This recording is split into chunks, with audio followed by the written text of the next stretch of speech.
ఒకసారి బైబిల్‌లో ఈ ఈ స్థలాలను గుర్తుపెట్టుకుందామండి. మీ బైబిల్ తీయండి ఒకసారి. మీ బైబిల్ ఒకసారి తీయండి. 9వ అధ్యాయం.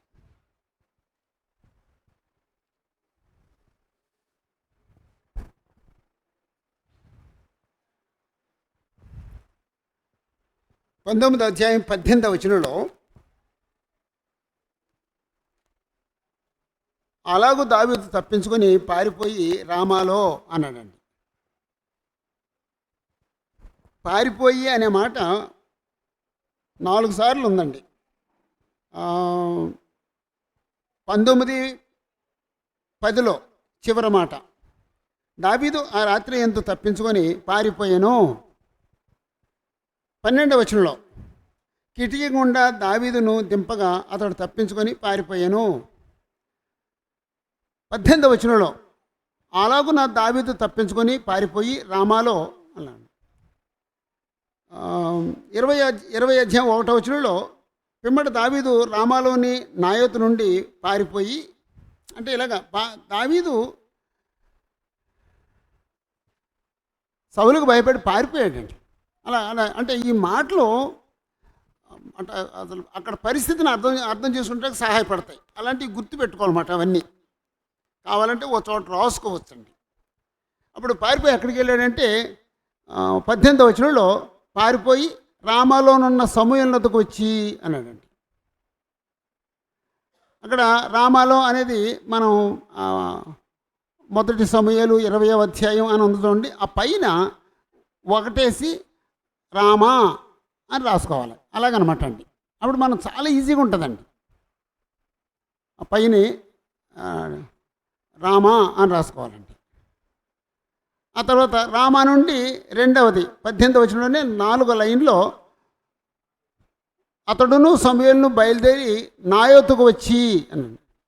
నాయోతు అక్కడ అది గుర్తుపెట్టుకుని రామా ఇలా గుర్తుపెట్టుకుని నాయోతు అలా గుర్తుపెట్టుకోవాలన్నమాట.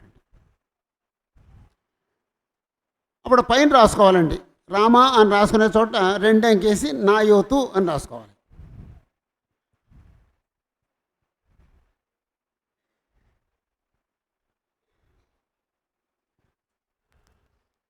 ఇరవై 19లో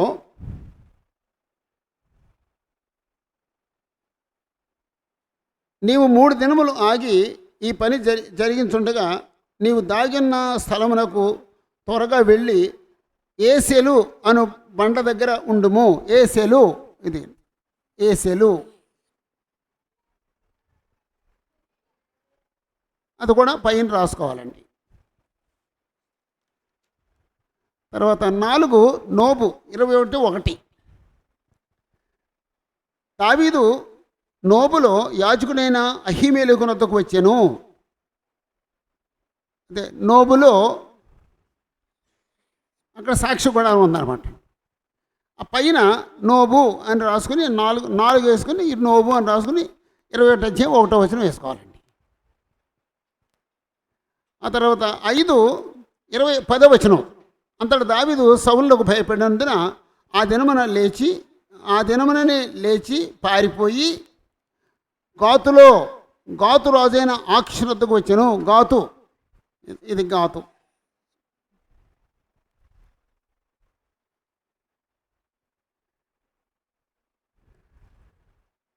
అప్పుడు ఆ గాతు నుండి 22:1 దావీదు అక్కడి నుండి బయలుదేరి అదుల్లాము గుహలోనికి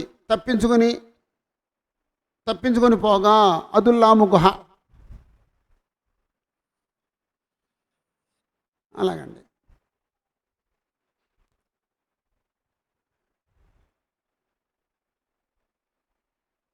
మూడవ వచనంలో తరువాత దావీదు అక్కడి నుండి బయలుదేరి మోయాబులోని మిస్పేకు వచ్చి, మోయాబులోని మిస్పేకు వచ్చి అక్కడ తల్లిదండ్రుల గురించి మోయాబు రాజుతో మాట్లాడాడు.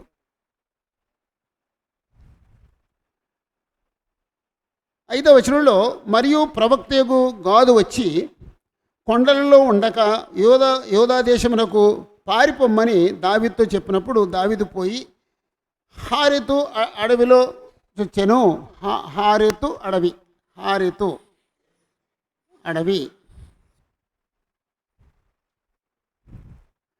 ఆ తర్వాత ఫిలిష్తీయులు కెయిలా మీదకి వచ్చారు.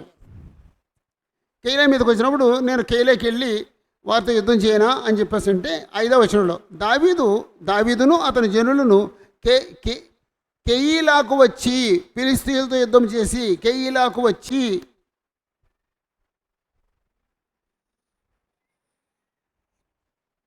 కెయిలా 5వ వచనంలో మాట కెయిలాకు వచ్చి అన్నాడండి. 14వ వచనంలో 23:14లో అయితే దావీదు అరణ్యములోని కొండ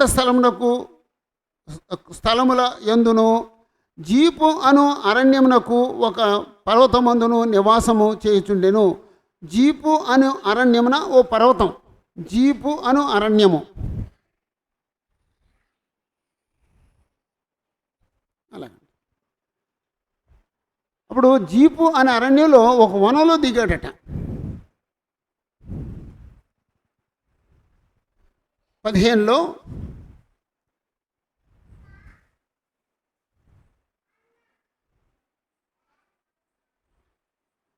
తన ప్రాణం తీటికై సౌలు బయలుదేరానని తెలుసుకొని దావీదు జీపు అరణ్యములో ఒక వనమున దిగెను. జీపు అరణ్యంలోనే ఒక వనం.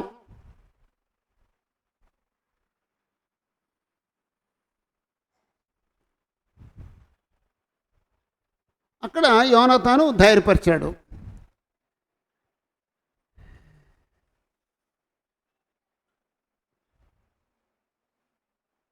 24వ వచనంలో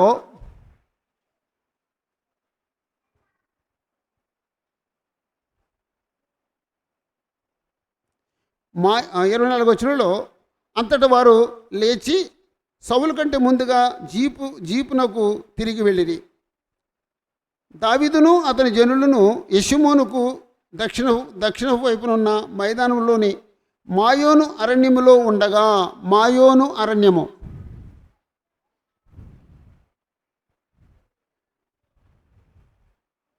సౌలును అతని జనులను తన్ను వెతుకుటకై బయలుదేరిన మాట దావీదు విని కొండ శిఖరమున దిగి మాయోను అరణ్యమందు నివాసము చేసెను.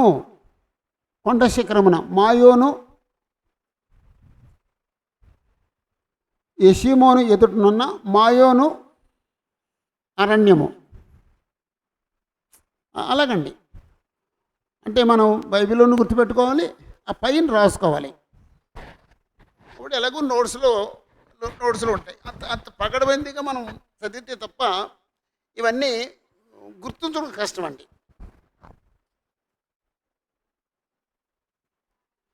అంటే ఏమైందంటే బైబిల్ అర్థం కాదు అనే భావంతో ఇంచుమించు అందరూ విడిచిపెట్టేశారండి. బైబిల్ అర్థం కాదని ఇంచుమించు అందరూ బైబిల్ని విడిచిపెట్టేశారండి. ఏదో నామక ఇతను దావీదుని పట్టుకోవాలి, దావీదుని చంపేయాలని ప్రయత్నం చేస్తుంటే దేవుడు ఏం చేశాడంటే ఫిలిష్తీయుని రేపాడనమాట అండి. ఫిలిష్తీయులు వచ్చి ఇశ్రాయేలు మీద పడ్డారండి. అప్పుడు ఇశ్రాయేలు మీద పడ్డారని ఒక సైనికుడు వచ్చి సౌలుకి చెప్పాడండి. సౌలు దావీదుని వెతకడం మానేసి ఫిలిష్తీయుల చేతిలో నుంచి ఇశ్రాయేలు రక్షించకుండా వెళ్ళిపోయాడండి.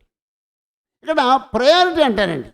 ఇప్పుడు దావీదును పట్టుకుంటూ ముఖ్యమా, ఇశ్రాయేల్ని కాపాడుకుంటూ ముఖ్యమా? అంతేనండి.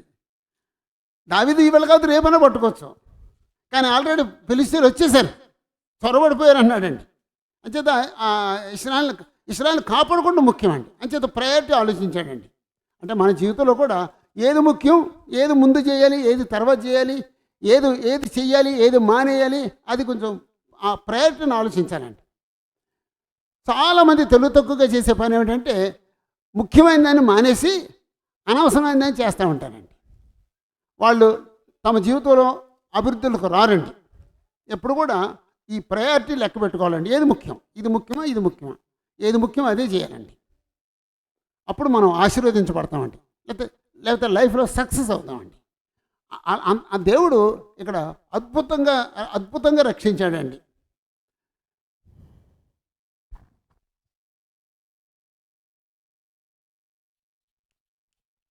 దేవుడు దావీదును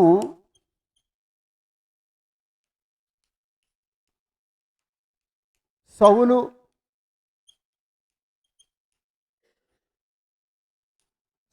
చేతిలో నుండి అద్భుతముగా రక్షించెను.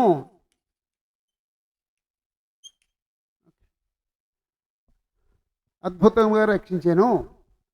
ఈ మ్యాప్ చెరిపేస్తున్నాను నేను. మీరందరూ వేసుకున్నారు అనుకుంటున్నాను మ్యాప్. ఓకే, చెరిపేస్తున్నాను.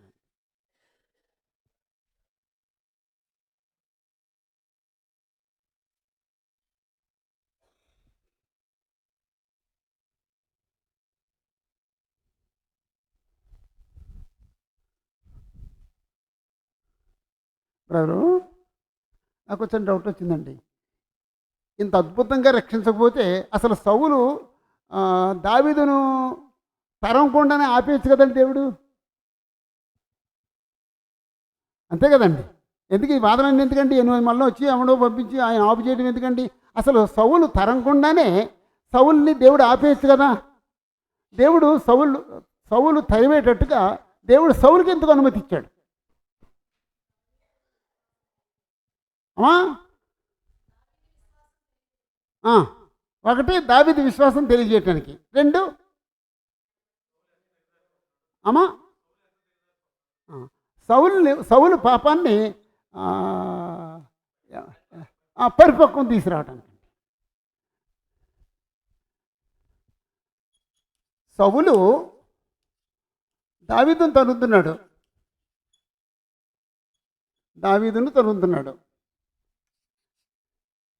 పైన దేవుడు ఉన్నాడు. దేవుడు ఏం చేస్తున్నాడండి? ఇతను పాపం పరిపక్వం అవ్వడానికి చూస్తున్నాడండి. సౌలు పాపము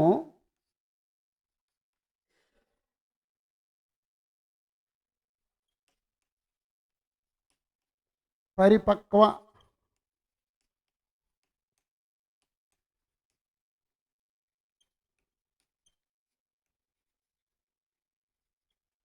అప్పుడు ఈ పాపం పరిపక్వం అయితే ముగించేస్తాడనమాట అండి. దాని కొరకు దేవుడు చూస్తున్నాడండి. మరి దావీదు విషయం ఏం చూస్తున్నాడండి? దావీదుకి భవిష్యత్తులో రాజు అవడానికి ట్రైనింగ్ ఇస్తున్నాడండి. దావీదుకేమో ట్రైనింగ్ ఇస్తున్నాడండి. ఇతని విషయంలోనేమో అతను పాపం పరిపక్వం అవడానికి ప్రయత్నం చేస్తున్నాడండి. దేవుడు చూస్తున్నాడండి. రాజొగుటకు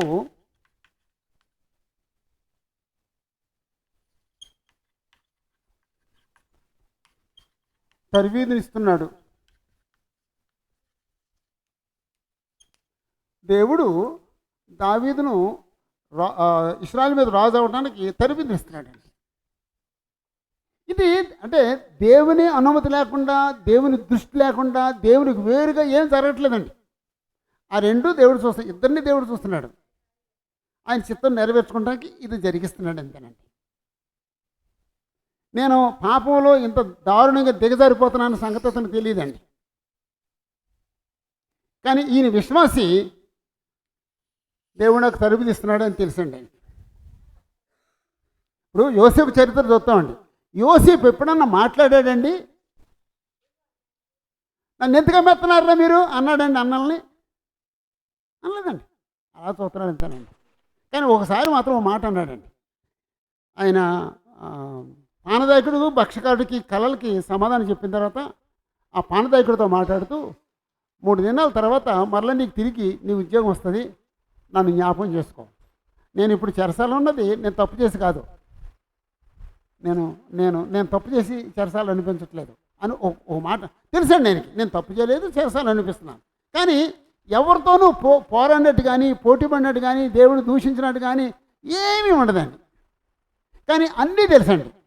అబ్రహాముకు దేవుడు చేసిన వాగ్దానం తెలుసండి, దావీదుకి యోసేపుకి తెలుసండి. అలాగండి. అంటే మొత్తం ఇన్ఫర్మేషన్ అంతా ఉంది, కానీ సైలెంట్గా ఉంటాడంతే. ఇన్ఫర్మేషన్ అంతా తెలుసండి, సైలెంట్గా ఉన్నాడండి. నన్ను ఎందుకు తరుగుతున్నావు దావీదుని అనలేదండి, సౌలుని అనలేదండి. ఆయన ఈ తరం పడుతున్నప్పుడు అంటే మన కీర్తనలు గ్రంథం చూస్తే కొన్ని కీర్తనలు సౌలు తరుగుతున్నప్పుడు రచించిన కీర్తన అంటాడండి. ఆయన ఏం చేశాడనమాట అండి, తరం పడుతున్నప్పుడు కీర్తనలు రాసుకున్నాడండి, పాటలు పాడుకున్నాడండి, ప్రార్థన చేసుకున్నాడండి. అలాగండి.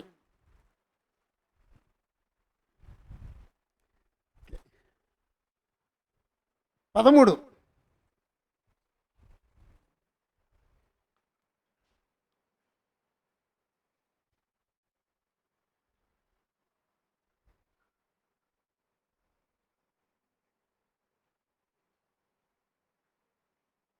యాక్చువల్గా నేను 2 రాస్తానండి. ఒక 13 శిఖరము, కొండ శిఖరము.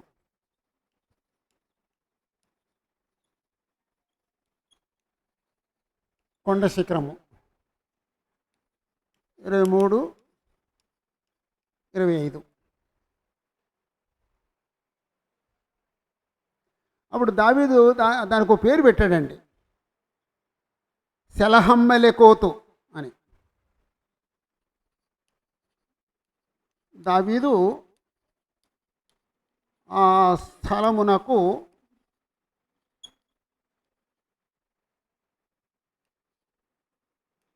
సెలహం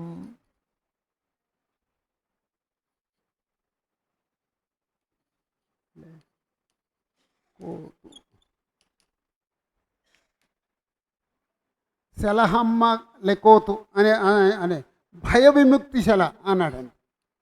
భయ విముక్తి శల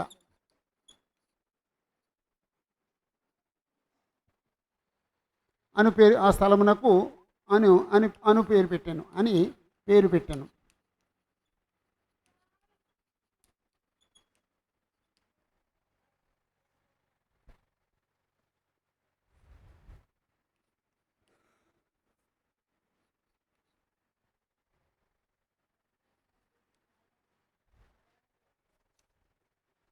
దేవుడు దావీదుకి సహాయం చేస్తున్న కొద్దీ ఈయన దావీదు మీద కోపాన్ని పెంచుకున్నాడండి.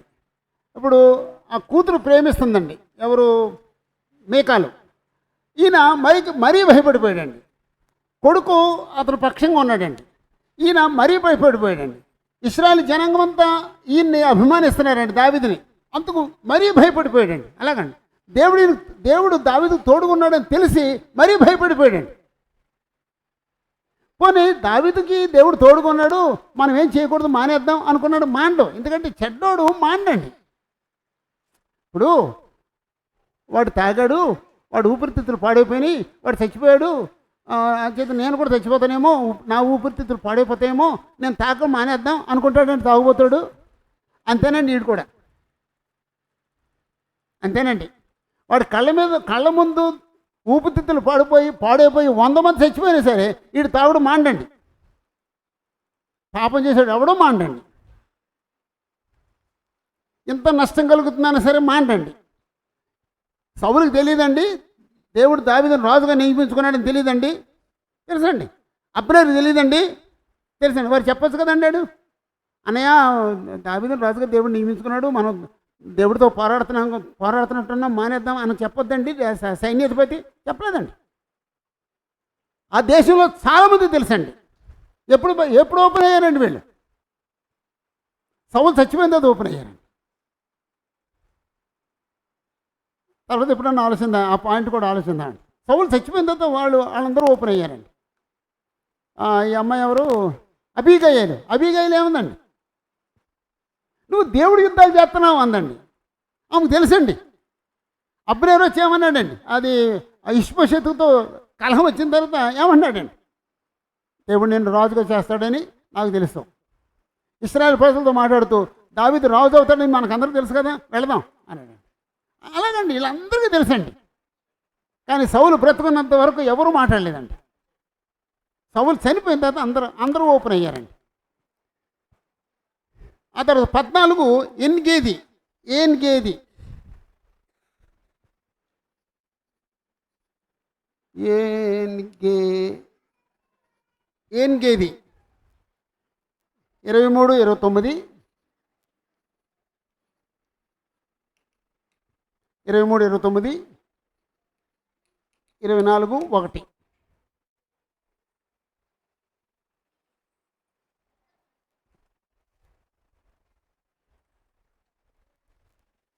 23, 20, 29లో తర్వాత దావీదు అక్కడి నుండి పోయి ఏన్గేదికి వచ్చి కొండ స్థలములలో నివాసం చేయుచుండెను. ఏన్గేది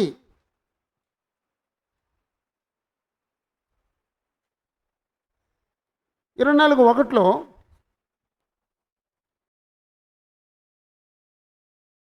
తరుముట మాని తిరిగి రాగా దావీదు ఏన్గేది అరణ్యమందు ఉన్నాడని అతనికి వర్తమానం వచ్చెను.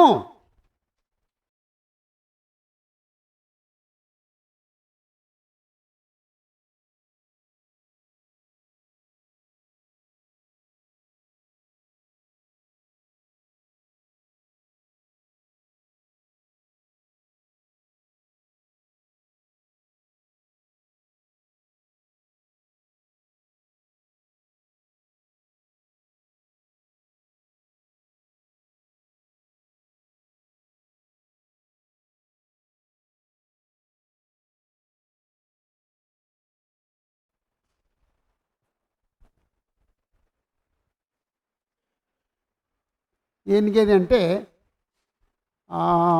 మృత సముద్రం ఉంటుంది కదండి, మృత సముద్రం పక్కన ఉంటుందటండి. ఇది మృత సముద్రం అనుకోండి, ఇక్కడ ఉంటుందటండి, ఇక్కడ ఉంటుందట ఏన్గేది.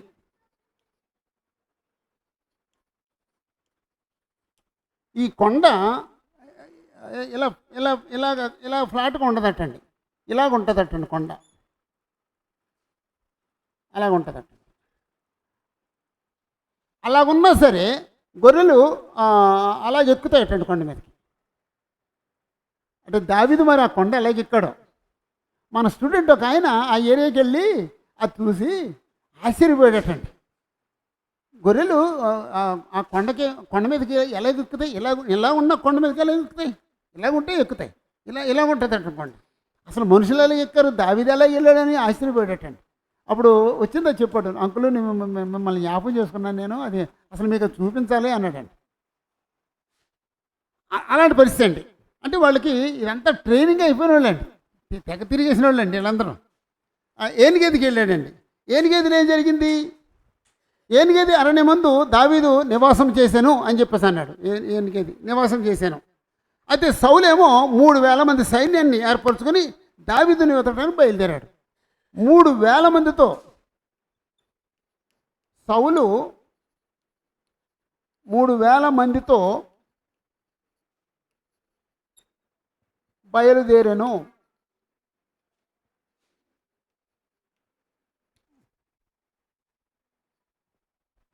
సౌలు 3,000 మందితో బయలుదేరాను. అప్పుడు సౌలు ఇశ్రాయేలు అందరిలో నుండి 3,000 మందిని ఏర్పరచుకొని వచ్చి కొండమేకలకు వాసములకు శిలాపర్వతం మీద దావీదును అతని జనులను వెతుడికై బయలుదేరాను. ఓకే, వచ్చిన తర్వాత ఇక్కడ ఒక గుహ ఉందటండి. ఒక గుహ ఉందటండి, ఓ పెద్ద గుహ. ఆ గుహ ఉంటే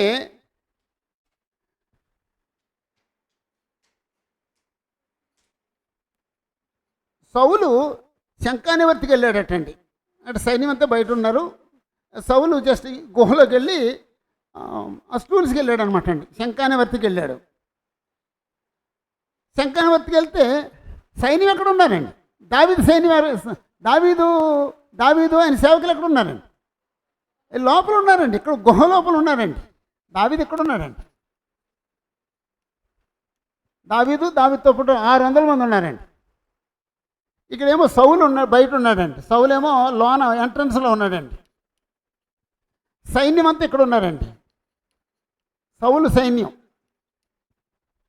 అది పరిస్థితి అండి. అప్పుడు దావీదుతో ఉన్నవాళ్ళు అంటున్నారండి 24లో 4వ వచనం, దావీదు జనులు, ఇదిగో నీ దృష్టికి ఏది మంచిదో అది నీవు అతనికి చేయనట్లు నీ శత్రువుని నీ చేతికి అప్పగింతునని యెహోవా నీతో చెప్పిన దినము వచ్చెను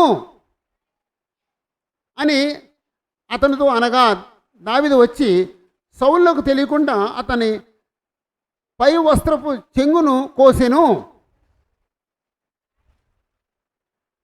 నెమ్మదిగా దావీదు ఆయన అనుచరులు వాళ్ళు ఏమంటున్నారంటే, ఇదిగో శత్రువుని అప్పగించాడు దేవుడు, నువ్వు అంటే చంపేస్తాను. ఇప్పుడు సౌలు చంపేస్తే ఏమవుద్దండి? దావీదు సింహాసనం ఎక్కొచ్చండి. కానీ ఎవరు చంపుతారు? దావీదు చంపొచ్చా? చంపకూడదు. దావీదుతో ఉన్న వాళ్ళు చంపొచ్చా? చంపకూడదు. మరి ఎవరు చంపాలి? అరే బయట యుద్ధానికి వెళ్ళి శత్రువు చేతిలో చావాలి, లేకపోతే దేవుడన్నా ఆయన్ని చంపాలి, అంతే తప్ప దావీదు ముట్టుకోడు. అలాంటి పరిస్థితుల్లో దావీదు సౌలు దగ్గరకు వచ్చి ఆ పై వస్త్రాన్ని కొంచెం కొంచెం కట్ చేసుకుని వెళ్ళాడటండి. అదెందుకు కోసాడంటే గుర్తు కోసం, ఇది నీ దగ్గరకు వచ్చాను, నీ వస్త్రపు చెంగు ముట్టుకుని అంత దగ్గరకు వచ్చాను నేను అని చెప్పి రుజువు చేయడం కోసం చేశాడండి. దావీదు లేచి వచ్చి సౌలుకు తెలియకుండా అతని పై వస్త్రపు చెంగును కోసెను. సౌలు పై వస్త్రమును తాను కోసినని దావీదు మనసు నొచ్చి అంటే ఆ కోసినంతగా నొచ్చుకున్నాడట. చంపినంత కాదండి, కోసినంతగా నొచ్చుకున్నాడట. ఎందుకంటే ఇతడు యెహోవా చేత అభిషేకం నొందినవాడు గనుక, యెహోవా చేత అభిషేకం నొందినవాడైన నా ప్రభువునకు నేను ఈ కార్యం చేయను, యెహోవాను బట్టి నేను అతన్ని చంపను అని చెప్పేసని ఆయనతో ఉన్న వాళ్ళతో చెప్పాడండి. చెప్పిన తర్వాత దావీదు దూరంగా వెళ్ళిపోయాడు. దావీదు దూరంగా వెళ్ళిపోయి దావీదు మాట్లాడుతున్నాడండి. ఒకసారి తన్ను చంపడానికి వచ్చినాడు ఆయుధాలు లేకుండా దొరికితే ఎవరన్నా విడిచిపెడతారండి? ఎవరు విడిచిపెడతారండి? దేవుని మనసు ఉన్నవాడు మాత్రం విడిచిపెడతాడండి. వచ్చిన మాట అనుకుందామండి. ఇప్పుడు జోసెఫ్ గారు నన్ను ఏదో అన్నారండి, నన్ను ఏదో తిట్టారు, నన్ను ఏదో అన్నారు. నేను దేనికోసం వెయిట్ చేస్తానండి? అవకాశం కోసం అవకాశం దొరికితే ఏం చేస్తానండి? అంతకంటే 10 మాటలు అనేస్తానండి. అది మన మనస్తత్వం. కానీ దేవుని కుమారుడు ఏం చేస్తాడండి? అవకాశం దావీదు లాంటి కుమారుడు అయితే అవకాశం దొరికినా సరే ఏమి చేయడు. అవకాశం కోసం ఎదురు చూడడం. మనలో ఎవరైనా అవకాశం కోసం ఎదురు చూస్తుంటే మనం దేవుని పిల్లలం కాము, మనం దెయ్యం పిల్లలం. అవకాశం కోసం ఎదురు చూడండి. చెప్తానరా నీ సంగతి, నాకు వస్తుంది అవకాశం, చూడరా.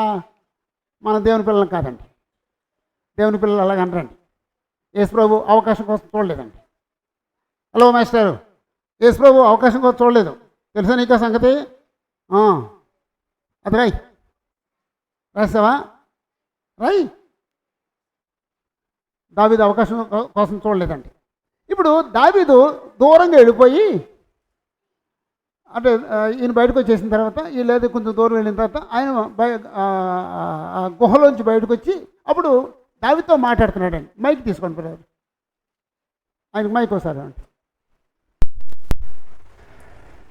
8వ వచనం నుండి దావీదు ఏం మాట్లాడో చూడండి. 8వ వచనం నుండి 15వ వచనం వరకు.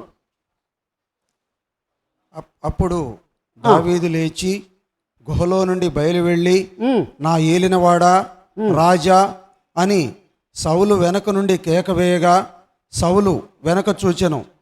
దావీదు నేల సాష్టాంగపడి నమస్కారం చేసి, అంటే చంపడానికి ప్రయత్నం చేసేవాడికి నేలని సాష్టాంగపడ్డాడటండి. ఏంటండి ఈ రిలేషన్షిప్ ఏంటండి? అతనేమో శత్రువులో చూస్తున్నాడు, చంపేటే ప్రయత్నం చేస్తున్నాడు, ఈయనేమో సాష్టాంగ నమస్కారం చేస్తున్నాడండి. సౌలుతో ఇట్లనెను, ఆ, దావీదు నీకు కీడు చేయ ఉద్దేశించుచున్నాడని జనులు చెప్పిన మాటలు నీవెందుకు వినుచున్నావు? ఎందుకు వింటున్నావు? ఆలోచించుము. ఈ దినమున యెహోవా నిన్ను ఏలాగు గుహలో నా చేతికి అప్పగించెనో అది నీ కండ్లారా చూచితివే. కొందరు నిన్ను చంపుమని నాతో చెప్పినను నేను నీ యందు కనికరించి ఇతడు యెహోవా చేత అభిషేకము పొందినవాడు గనక నా ఏలినవాని చంపనని నేను చెప్పి తిని. నా ఒక్క తండ్రి నిమిషం ఆగుదామండి. అంటే సౌలు ఆయుధాలేమి లేకుండా నిరాధారుడై దావీదుకి దొరికే ఈ ఏర్పాటు ఎవరు చేశారండి? దేవుడు చేశాడండి. అంటే దావీదుకి దేవుడు పరీక్ష పెట్టాడనమాట అండి. దావీదుకి దేవుడు పరీక్ష పెట్టాడండి. ఏమన్నా టెంప్ట్ అవుతాడా, చంపడానికి ప్రయత్నం చేస్తాడా, అది పరీక్ష పెట్టాడండి. దావీదు పాస్ అయ్యాడు, ఫెయిల్ అయ్యాడండి. అంతేనండి, దావీదు పాస్ అయ్యాడండి. ఓకే.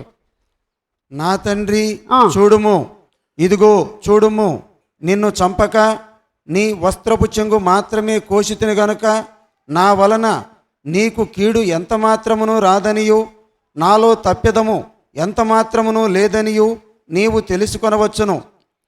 నీ విషయమై నేను ఏ పాపమును చేయని వాడనై ఉండగా నీవు నా ప్రాణము తీయవలెనని నన్ను తరుముచున్నావు.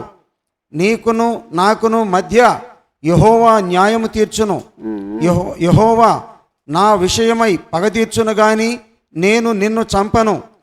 పూర్వీకులు సామ్యము చెప్పినట్టు దుష్టుల చేతనే దౌష్ట్యము పుట్టును గాని నేను నిన్ను చంపను. ఇశ్రాయేలీయుల రాజు ఎవని పట్టుకొన బయలుదేరి వచ్చి ఉన్నాడు? ఏ పాటి వానిని తరుముచున్నాడు? చచ్చిన కుక్కను గదా, మిన్నల్లిని గదా. యెహోవా నీకును నాకును మధ్య న్యాయాధిపతి అయి తీర్పు తీర్చునగాక. ఆయనే సంగతి విచారించి నా పక్షమున వ్యాజ్యమాడి నీ వశము కాకుండా నన్ను నిర్దోషినిగా తీర్చునగాక. చాలండి. ఇప్పుడు నేను మిల్లెన్నిని చచ్చిన కుక్కను అన్నాడు. అంటే సౌలు విషయంలో చచ్చిన కుక్క, శత్రువు విషయంలో చచ్చిన కుక్క. దావీదు సౌలు విషయంలో చచ్చిన కుక్క, ఈ కనానీయులు ఈ అన్యుల విషయంలో చచ్చిన కుక్క. సౌలు విషయంలోనండి. చచ్చిన కుక్క ఏం చేస్తే ఏం చేయదు. అలాగే నేను కూడా నిన్నేం చేయను, నేను చచ్చిన కుక్కతో సమానం. కానీ శత్రువుల విషయంలో సింహం. అలాగండి. అంతే ఆ మాట అన్నాడంటే నేను నీకు ఏ కీడు చేయను. చచ్చిన కుక్క ఎలాగైతే కీడు చేయదు, నేను కూడా నీకేం కీడు చేయను. ఇప్పుడు సౌలు దావీదు సౌలు చంపబడడం కారణం ఏంటండి?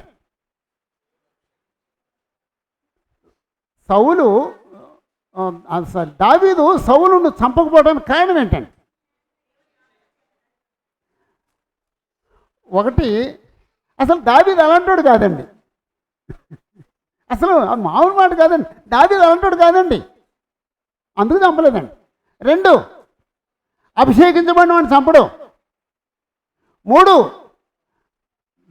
సౌలు ఎలా చూస్తున్నాడంటే నా యజమాని, మా రాజుగారు, మా ప్రభువు అని చూస్తున్నాడండి, అని చెప్పి చంపడం. అక్కడ నా తండ్రి అన్నాడండి. చంపడానికి వస్తున్న వ్యక్తిని తండ్రి అని సంబోధించాడండి. అలాంటి భావం ఆయన మనసులో ఉంది కాబట్టి సౌలుని చంపడం. ఒకవేళ అలాగే దావీదు దొరికితే సౌలు ఎప్పుడో చంపేస్తాడండి. ఇప్పుడు దావీదు కొడుకు ఎదురు తీరాడు. ఎవరండి?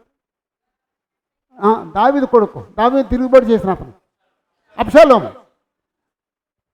దావీదు అబ్షాలోముకు దొరికితే అబ్షాలోము ఏం చేస్తాడండి? చంపేస్తాడండి. అబ్షాలోము దావీదు దొరికితే దావీదు ఏం చేస్తాడండి? చంపడండి. ఎవడో చంపేస్తే ఏడ్చాడండి. అసలు నీ స్థానంలో నేను చచ్చిపోయి ఉంటే బాగుండు. అదండి దావీదు క్యారెక్టర్ అండి. దావీదు వెళ్ళిపోతున్నప్పుడు, అంటే దావీదు అబ్షాలోముకు భయపడి పారిపోతున్నప్పుడు ఆ షిమి అనేవాడు వచ్చి రాళ్ళు వేసి దుమ్మేసి విసిగిస్తున్నాడండి. అప్పుడు యోవాబు కొడుకు యోవాబు తమ్ముడు నేను వెళ్ళి చంపేశాను అని చెప్పేసి అంటే ఏమంటున్నాడండి, శరీర కుమారులారా నీతో నాకేంటి, అతను నన్ను దూషించమని దేవుడు అతనికి అనుమతించి పంపించాడు, మీరెవరు అతను చంపడానికి? అదంటే దావీదు క్యారెక్టర్. అది దేవుడు అతను పంపించాడు నన్ను తిట్టమని, నన్ను దూషించమని, నన్ను సహించుకోమని. అంత స్పిరిచువల్గా డెవలప్ అయిన వ్యక్తి అండి దావీదు, మామూలు వ్యక్తి కాదండి. ఓకే, అప్పుడు సౌలు ఏమంటున్నాడు చూడండి, 17వ వచనం నుండి 16వ వచనం నుండి 22వ వచనం వరకు. దావీదు ఈ మాటలు సౌలుతో మాట్లాడి చాలింపగా సౌలు, దావీదా నాయనా ఈ పలుకు నీదేనా అని బిగ్గరగా ఏడ్చి దావీదుతో ఇట్లనెను, యెహోవా నన్ను నీ చేతికి అప్పగింపగా నన్ను చంపక విడిచినందుకు ఈ దినమున నీవు నా అపకారమునకు ఉపకారము చేసిన వాడవై నా ఎడల నీకున్న ఉపకార బుద్ధిని వెల్లడి చేసితివి గనక నీవు నాకంటే నీతిపరుడువు. ఒకనికి తన శత్రువు దొరికిన ఎడల మేలు చేసి పంపివేయునా? ఈ దినమున నీవు నాకు చేసిన దానిని బట్టి యెహోవా ప్రతిగా నీకు మేలు చేయునుగాక. నిశ్చయముగా నీవు రాజువగుదువనియు, నిశ్చయముగా నీవు రాజు అవుతావు. ఇశ్రాయేలీయుల రాజ్యము తెలుసనమాట అండి, నిశ్చయముగా నువ్వు రాజు అవుతావు. ఇశ్రాయేలీయుల రాజ్యము నీకు స్థిరపరచబడుననియు నాకు తెలియను. కాబట్టి నా తరువాత నీ సంతతి వారిని నీవు నా సంతతి వారిని నీవు నిర్మూలము చేయకుండానట్లును నా తండ్రి ఇంటిలో నుండి నా పేరు నీవు కొట్టివేయకుండానట్లును యెహోవా నామమున నాకు ప్రమాణము చేయుము. అంతట దావీదు సౌలునకు ప్రమాణము చేసెను. అప్పుడు సౌలు ఇంటికి తిరిగి వచ్చెను. అయితే దావీదును అతని జనులను తమ కొండ స్థలములకు వెళ్ళిపోయిరి. ఇప్పుడు ప్రారంభంలో దావీదా నాయనా ఈ పలుకు నీదేనా అని బిగ్గరగా ఏడ్చి, దావీదా నాయనా, ఇది రైట్ అండి, హృదయపూర్వకంగానే మాట అండి కాదండి. ఆ టైంలో అలాగంటాడు అంతేనండి. తర్వాత మళ్ళీ బయలుదేరతాడండి. తర్వాత బిగ్గరగా ఏడ్చి, అది మారు మనసుతో కూడా ఏడ్పండి, అది కాదండి, తాత్కాలికంగా వచ్చిన ఏడుపండి. అది నిజంగా అతను మార్పు మనసు రాలేదండి. నిజంగా అతనికి ఈ చరిత్రలో ఎన్నడూ మారు మనసు రాలేదండి. ఆఖరికి ఈయన ఫిలిస్తీన్ దేశానికి వెళ్ళిపోయిన తర్వాత ఇక నేను వెళ్ళి ఫిలిస్తీన్ దేశంలో ఉండగా నేను అతను పట్టుకోలేను అని దావీదును పట్టుకుంటూ మానేశాడండి. దావీదు వెంట పడటం మానేశాడు, అంతే తప్ప మారు మనసు పొంది మానేయటం కాదండి. అంటే ఆ చరిత్రలో ఆ క్యారెక్టర్లో మారు మనసు చూడలేమండి మనం. ఇక నాయనా అది అంత అబద్ధమండి, బిగ్గరగా ఏడ్చి అబద్ధమండి. ఇది మాత్రం నిశ్చయముగా నీవు రాజ్యమును రాజు వగుదువు, అది వాస్తవం అండి. ఇశ్రాయేల్ రాజ్యము నీకు స్థిరపరచబడుద్ది, వాస్తవం అండి. కానీ కోరుతున్నాడండి. అదేంటంటే నువ్వు రాజు అయిన తర్వాత నా సంతతి వారిని నీవు నిర్మూలన చేయకుండా ఉండేటట్టుగా, నా తండ్రి ఇంట్లో నా పేరు లేకుండా కొట్టేయకుండా ఉండేటట్లుగా యెహోవా నామాన్ని నాకు ప్రమాణం చేయి అన్నాడండి. అసలు అడగొచ్చండి అది, కానీ అడిగాడండి అంతే. కానీ దావీదు ప్రమాణం చేశాడండి. దావీదు ఆ ప్రమాణానికి కట్టుబడి ఉన్నాడండి.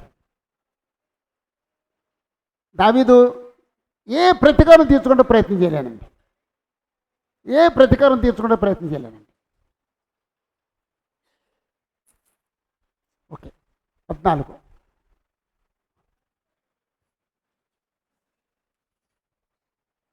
15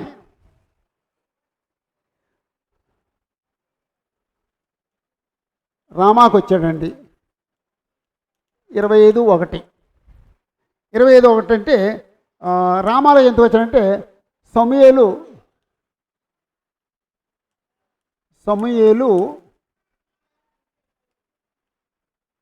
మరణించెను. సమూయేలు మరణించెను. 25:1 సమూయేలు మృతి పొందగా ఇశ్రాయేలందరూ కూడుకొని అతడు చనిపోయినని ప్రలాపించుచు రామాలోనున్న అతని ఇంటి నివేశనములో అతని సమాధి చేసిన తరువాత దావీదు లేచి పారాను అరణ్యమునకు వెళ్ళెను.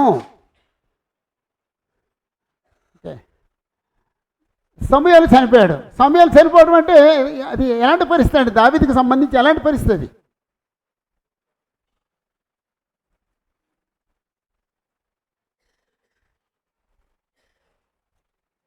యాక్చువల్గా దావీదుకి పెద్ద దిక్కు ఎవరండి? సమూయేలు అంటే. తన బాధలు చెప్పుకుంటాకైనా కష్టాన్ని చెప్పుకుంటాకైనా ఒకే ఒక వ్యక్తి ఉన్నాడండి, అతను సమూయేలు. ఆయన్ని అభిషేకించిన వ్యక్తి. మానవ దిక్కు పోయిందనమాట అండి. సమూయేలు ఆయన చచ్చిపోయే వరకు సౌలు ముఖం చూడలేదండి. 15 అధ్యాయంలో ఆయన నుంచి వేడైపోయాడు. మళ్ళీ వాళ్ళిద్దరు కలుసుకోలేదండి. ఇక చచ్చిపోయిన తర్వాత అప్పుడు ఈ ఎవరని అమ్మా 28 అధ్యాయంలో కన్న పిశాచం కలిగిన ఆ స్త్రీ సమూయేలు రప్పించినప్పుడు అప్పుడు మాట్లాడాడు అంతేనండి.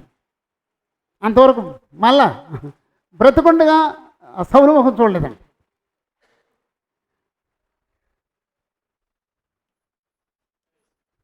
16 పారాను అరణ్యానికి వెళ్ళాడు అన్నాడు. పారాను అరణ్యము.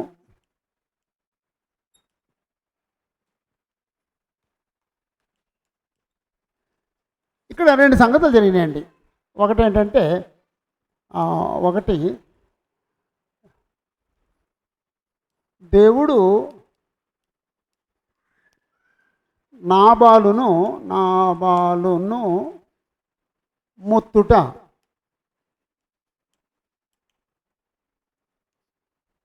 దేవుడు నాబాలును ముత్తుట. 2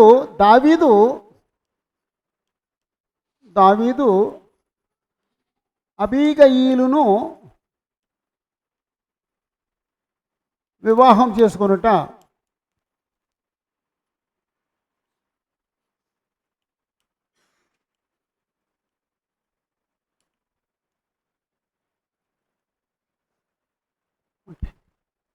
అంటే 25 అధ్యాయంలో 2 సంగతులు ఉన్నాయి. అంటే సౌలు ఈ అధ్యాయంలో కనపడ్డండి.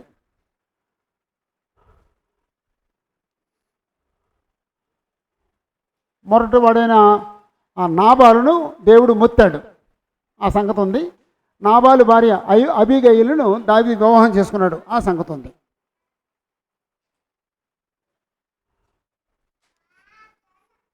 17 యెషీమోను ఎదుటనున్న హకీలా మన్యము.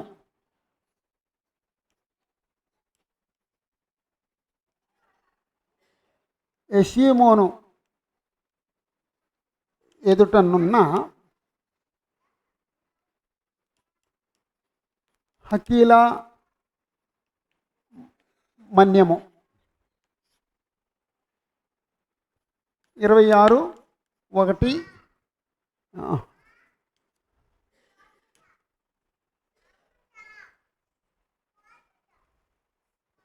ఓకే. ఆ 2 వచనాలు చూద్దామండి. 1వ వచనం 3వ వచనం చూద్దామండి. 26:1-3. 26 అధ్యాయం 1వ వచనం 3వ వచనం. అంతటా జీఫీయులు గిబియాలో సౌలు నొద్దకు వచ్చి దావీదు యెషీమోను ఎదుట హకీలా మన్యములో దాగి ఉన్నాడని తెలియజేయగా సౌలు లేచి ఇశ్రాయేలీయులలో ఏర్పరచబడిన 3,000 మందిని తీసుకొని జీఫు అరణ్యములో దావీదును వెతకుటకు జీఫు అరణ్యమునకు పోయెను. సౌలు యెషీమోను ఎదుటనున్న హకీలా మన్యమందు త్రోవ ప్రక్కను దిగగా దావీదు అరణ్యములో నివసించుచూ ఉండి తన్ను పట్టుకొనవలెనని సౌలు అరణ్యమునకు వచ్చినని విని వేగుల వారిని పంపి నిశ్చయముగా సౌలు వచ్చెనని తెలుసుకొనెను. తరువాత దావీదు లేచి సౌలు దండు దిగిన స్థలము దగ్గరకు వచ్చి సౌలునకు సైన్యాధిపతియగు నేరు కుమారుడైన అబ్నేరును పరుండియుండగా వారున్న స్థలమును కనుగొనెను. సౌలు దండు క్రొత్తళములో పండుకొనగా దండువారు అతని చుట్టూ ఉండిరి. అప్పుడు దావీదు పాళెములోనికి సౌలు దగ్గరకు నాతో కూడా ఎవరు వత్తురని హిత్తీయుడైన అహీమెలెకును సెరూయా కుమారుడును యోవాబునకు సహోదరుడునగు అబీషైని అడుగగా నీతో కూడా నేనే వత్తునని అబీషై అనెను. చాలండి ఒక్కసారి. ఇప్పుడు యెషీమోను ఎదుటున్న హకీలా మన్యానికి వచ్చారు. అక్కడ ఏమైందండి? పడుకున్నారటండి. సౌలు పడుకున్నాడు. ఆ సౌలు సైన్యాధిపతి పడుకున్నాడు, అబ్నేరు పడుకున్నాడు, అందరూ సైన్యం అంతా పడుకున్నారటండి.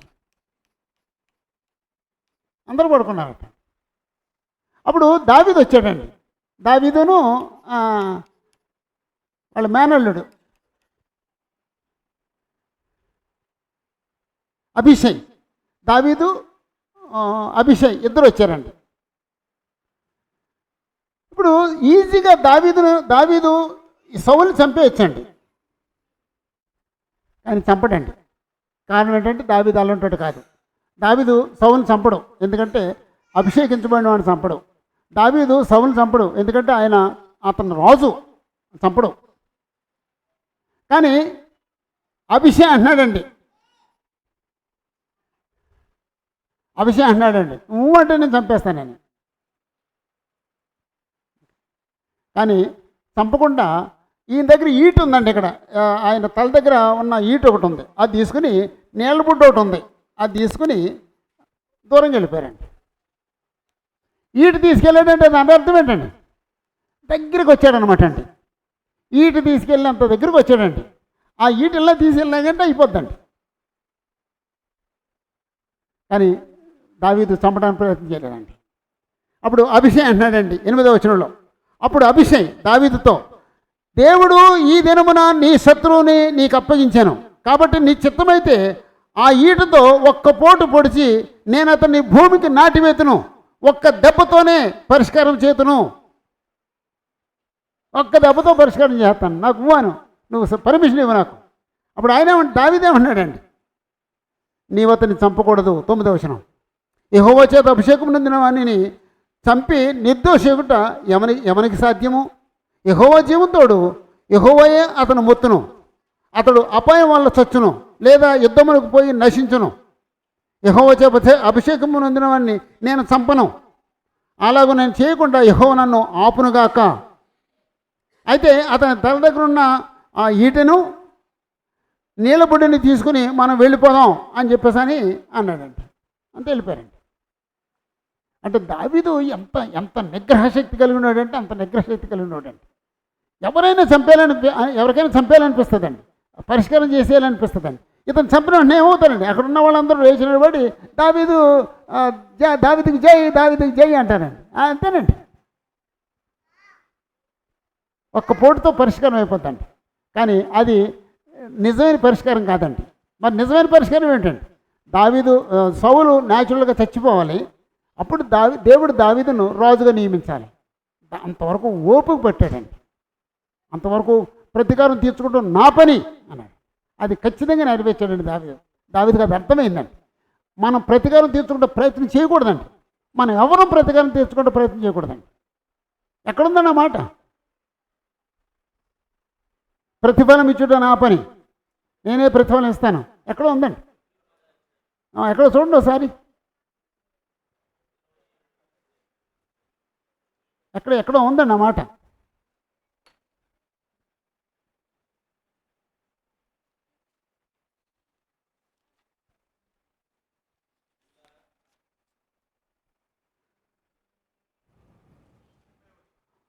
ఉగ్రత ఇచ్చుకుంటే సార్ ఒక నిమిషం అండి. మీకు మీరే పగ తీర్చుకొనక దేవుని ఉగ్రత చోటియ్యడు. పగ తీర్చుట నా పని, నేనే ప్రతిఫలం ఇత్తును అని ప్రభువు చెప్తున్నాడని రాయబడి ఉన్నది. ఆ వాక్యం అడుగుతున్నా. పగ తీర్చుట నా పని, నేనే ప్రతిఫలమిత్తుననియు, మరియు ప్రభువు తన ప్రజలకు తీర్పు తీర్చును అనియు చెప్పిన వానిని ఎరుగుదుము గదా. జీవముగల దేవుని చేతిలో పడుట భయంకరము. ఉమ్. అయితే మీరు చాలండి. రోమపత్రిక 12 అధ్యాయం 19వ వచనం. రోమపత్రిక 12 అధ్యాయం 19వ వచనం. ప్రియులారా, మీకు మీరే పగ తీర్చుకొనక దేవుని ఉగ్రతకు చోటియుడి. పగ తీర్చుట నా పని, నేనే ప్రతిఫలమునిత్తును అని ప్రభువు చెప్పుచున్నాడని వ్రాయబడి ఉన్నది. చాలండి. అది అది దావీదుకి అర్థమైందండి. అంచేత ఎప్పుడు కూడా ప్రతీకారం తీసుకుంటే ప్రయత్నం చేయలేదండి. కానీ మనందరికీ ఒక ఒక బలహీనత ఉందండి. ఎవరన్నా ఏదనంటే తిరిగి అప్పగించే వరకు నిద్రపోం. అది తప్పండి. అక్కడే విడిచిపెట్టేయాలండి. అదంతా అంత ఈజీ ఏం కాదు. అయినా సరే అక్కడే విడిచిపెట్టేయాలండి. అది దేవుడికి అప్పగించేయాలండి. దేవుడికి అప్పగించడం కూడా దేవుడా నువ్వు వాడి సంగతి చూడు అనకూడదండి. అది మళ్ళీ ప్రతికారం అవుతుందండి. అలాగ అనకూడదండి. అలాగనకుండా ప్రవర్తించాలండి. అది దేవుని కుమారుడు లక్షణం. అది యేసుప్రభు లక్షణం. ఓకే, ఇది అయిన తర్వాత అప్పుడు దావీదు మాట్లాడతాడండి. 13వ వచనం నుండి దావీదు మాట్లాడతాడండి. తర్వాత దావీదు అవతలకి దూరముగా ఉన్న కొండ మీద నిలిచి ఉభయుల మధ్యను చాలా ఎడముండగా జనులను నేరు కుమారుడైన అబ్నేరును వినునట్లు, అబ్నేరు నీవు మాట్లాడవా అని కేక వేయగా, అబ్నేరు కేకలు వేసి రాజును నిద్రలేపు నీవెవడవని అడిగాను. అందుకు దావీదు, నీవు మగవాడవు కావా? ఇశ్రాయేలీయులలో నీ వంటి వాడెవడు? నీకు యజమానుడగు రాజునకు నీవెందుకు కాపు కాయకపోతివి? నీకు యజమానుడగు రాజును సంహరించుటకు జనులలో ఒకడు చేరువకు వచ్చినే. నీ ప్రవర్తన అనుకూలము కాదు, నీవు శిక్షకు పాత్రుడవే. యెహోవా చేత అభిషేకము పొందిన నీ ఏలినవానికి నీవు రక్షకముగా ఉండలేదు. యెహోవా జీవముతోడు నీవు మరణశిక్షకు పాత్రుడవు. రాజు యొక్క ఈటె ఎక్కడ ఉన్నదో చూడుము, అతని తలగడ యొద్దనున్న నీళ్లబుడ్డి ఎక్కడ ఉన్నదో చూడుము అని పలికెను. సౌలు ఒక్కసారి అంటే ఇప్పుడు అబ్నేరుని గట్టిగా గద్దించాడండి. నువ్వు చాలా తప్పు చేస్తున్నావు, నువ్వు రాజుగారికి సెక్యూరిటీ ఇవ్వాల్సినాడు, నువ్వు నిద్రపోయావు, అది తప్పు అని చెప్పేసి అని ఎవరో దగ్గరికి వచ్చారు అని చెప్పాడంట. ఆయన దగ్గరికి వచ్చాడు. అది దావీదు మాట అండి. దావీదు మాట విన్న సౌలు ఏమన్నాడు చూడండి. 17వ వచనం. సౌలు దావీదు స్వరం ఎరిగి, దావీదా నాయనా, ఇది నీ స్వరమే కదా అని అనగా, దావీదు ఇట్లనెను. ఇంతకుముందు కూడా ఇలాగే అన్నాడు కదండి, దావీదా నాయనా అంటే అప్పుడు అన్నీ మరలా వచ్చాడంటే మారు మనసు పొందాడండి అతను? పొందలేదండి. నా ఏలినవాడా, నా రాజా, నా స్వరమే, నా ఏలినవాడు తన దాసుని ఈలాగు ఎందుకు తరుముచున్నాడు? నేనేమి చేసి తిని నా వలన ఏ కీడు నీకు సంభవించును? రాజా, నా ఏలినవాడా, నీ దాసుని మాటలు వినుము. నా మీద పడవలెనని యెహోవా నిన్ను ప్రేరేపించిన ఎడల నైవేద్యము చేసి ఆయనను శాంతిపరచవచ్చును. అయితే నరులెవరైనను నిన్ను ప్రేరేపించిన ఎడల వారు యెహోవా దృష్టికి శాపగ్రస్తులగుదురు. వారు నీవు దేశమును విడిచి అన్యదేవతలను పూజించుమని నాతో చెప్పి యెహోవా స్వాస్థ్యమునకు హత్తుకొనకుండా నన్ను వెలివేయుచున్నారు. నా దేశమునకు దూరముగాను యెహోవా సన్నిధికి ఎడముగాను నేను మరణము పొందకపోవదునుగాక. ఒకడు పర్వతముల మీద కౌజు పిట్టను తరిమినట్లు ఇశ్రాయేలు రాజువైన నీవు మిన్నల్లిని వెదకుటకై బయలుదేరి వచ్చితివి. అంటే ఆయన బాధ చూసారండి. ఒకవేళ నేను యెరూషలేముకు దూరంగా ఇశ్రాయేల్ దేశానికి దూరంగా చచ్చిపోవాల్సి వస్తుందేమో అని బాధపడుతున్నాడండి. ఓకే, అందుకు సౌలు మాటలు, నేను పాపము చేసి తిని ఈ దినమున నా ప్రాణము నీ దృష్టికి ప్రియముగా ఉండిన దాన్ని బట్టి నేను నీకిక కీడు చేయను. దావీదా నాయనా, నా యొద్దకు తిరిగి రమ్ము. వెర్రివాడనై నేను బహు తప్పు చేసి తిననగా, దావీదు రాజా, ఇదిగో నీ ఈటె నా యొద్ద ఉన్నది, పనివారిలో ఒకడు వచ్చి దాన్ని తీసుకొనవచ్చును. యెహోవా ఈ దినము నిన్ను నాకు అప్పగించినను నేను యెహోవా చేత అభిషేకము పొందిన వానిని చంపనొల్లకపోయినందున ఆయన నా నీతిని నా విశ్వాస్యతను చూచి నాకు ప్రతిఫలము దయచేయును. చిత్తగించుము. ఈ దినమున నీ ప్రాణము నా దృష్టికి ఘనమైనందున యెహోవా నా ప్రాణమును తన దృష్టికి ఘనముగా ఎంచి బాధలన్నిటిలో నుండి నన్ను రక్షించునుగాక అని చెప్పెను. అందుకు సౌలు, దావీదా, నాయనా, నీవు ఆశీర్వాదము పొందుదువుగాక, నీవు ఘనకార్యములు పూనుకొని విజయము పొందుదువుగాక అని దావీదుతో అనెను. అప్పుడు దావీదు తన మార్గమున వెళ్ళిపోయెను. సౌలును తన స్థలమునకు తిరిగి వచ్చెను. చాలండి. అంటే 2 సార్లు సౌలు దొరికాడండి దావీదుకి. 2 సార్లు దొరికాడండి. చంపే అవకాశం వచ్చిందండి. చంపాడండి, చంపలేదండి. ఆ చంపకపోవడానికి కారణం ఏంటంటే అభిషేకించబడిన వారిని నేను చంపను. ఇక్కడ చిన్న ప్రశ్న అండి. మీరు ఎప్పుడైనా ఎవరినైనా అభిషేకించబడిన వారిని చూశారండి? మీలో ఎవరైనా ఎప్పుడైనా అభిషేకించబడిన వారిని చూశారండి? చూశారు మీరు? ఎప్పుడు అక్కడ దావీదుని సౌలుని చూసారా?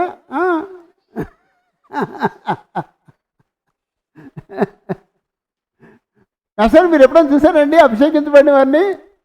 చూశారు. ఓకే. అభిషేకించబడిన వారిని ఎప్పుడైనా తిట్టారండి? తిట్టలేదు కదా. ఎప్పుడు తిట్టకో. ఎవరండి అభిషేకించబడిన వారు? క్రీస్తులో ఉన్నవారు. క్రీస్తులో ఉన్నవారు అందరూ దేవుని యొక్క ఆత్మచేత అభిషేకించబడినవారు.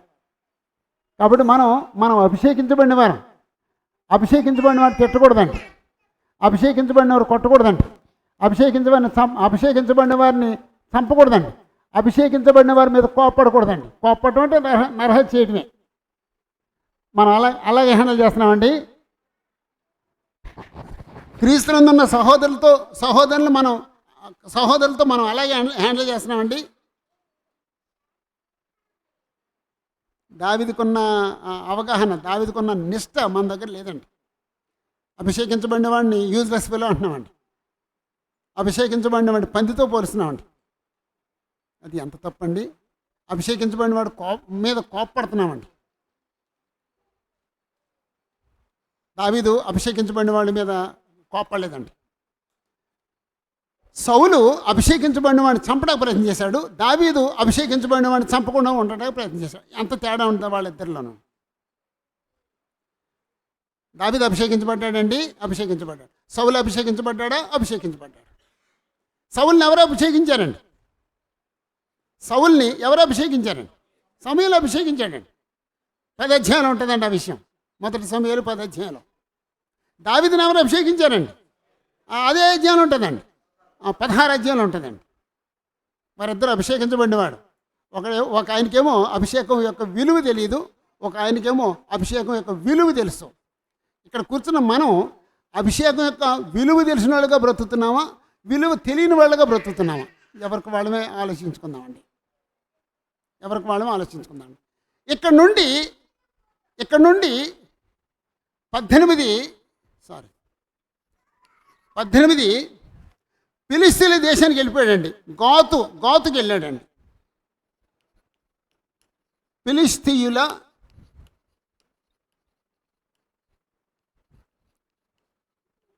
దేశము గాతునకు వెళ్ళాడండి. 27:1-4 గాతుకు వెళ్ళాడండి.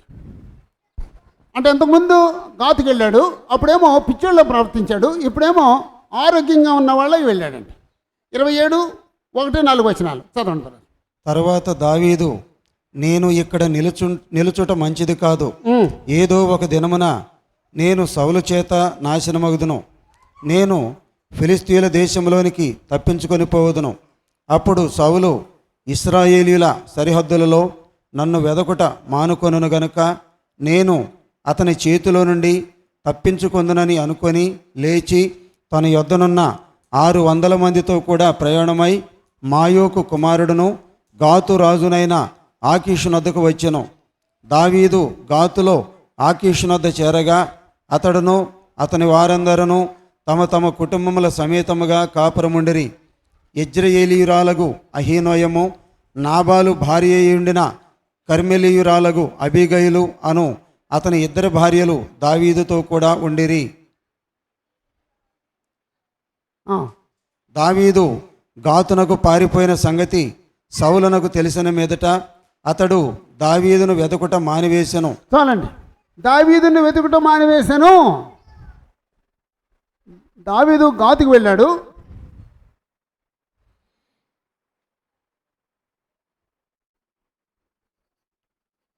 దావీదు గాతు రాజు అయిన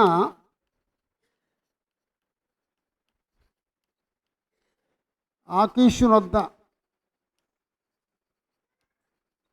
ఉండెను.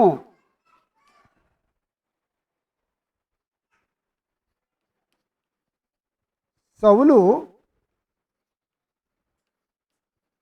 దావీదును వెదకుట మానివేశను.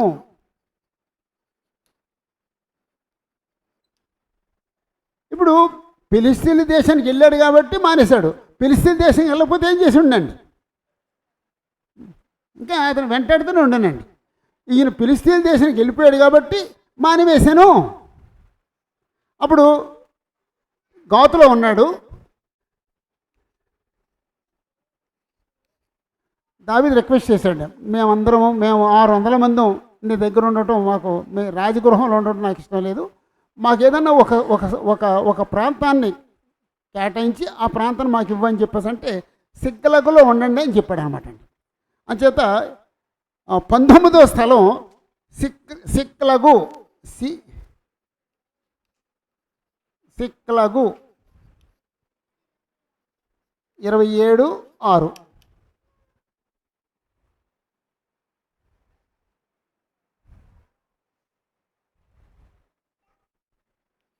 ఆకీషు వారికి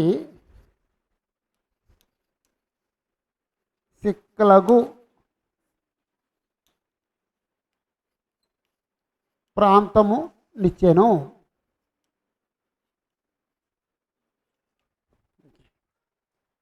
సిక్లగు ఆ తర్వాత సిక్లగు అనే ప్రాంతం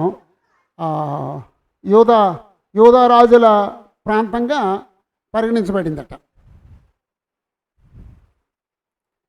అప్పుడు 4వ వచనంలో ఉన్న మాట ఏంటంటే, దావీదు గాతునకు పారిపోయినందున సౌలు దావీదును వెతుకుట మానివేశెను.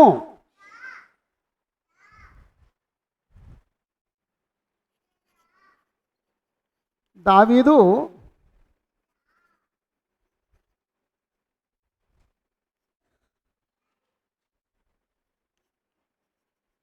గాతునకు పారిపోయినందున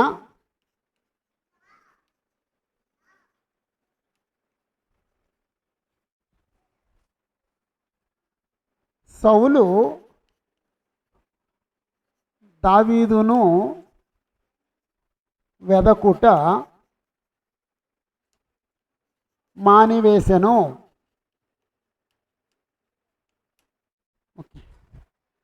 అంటే దావీదును తరటం ప్రారంభం నుండి మానేటి వరకు చదివామండి మనం. ప్రారంభం నుండి మానివేటి వరకు చదివామండి. ఓకే,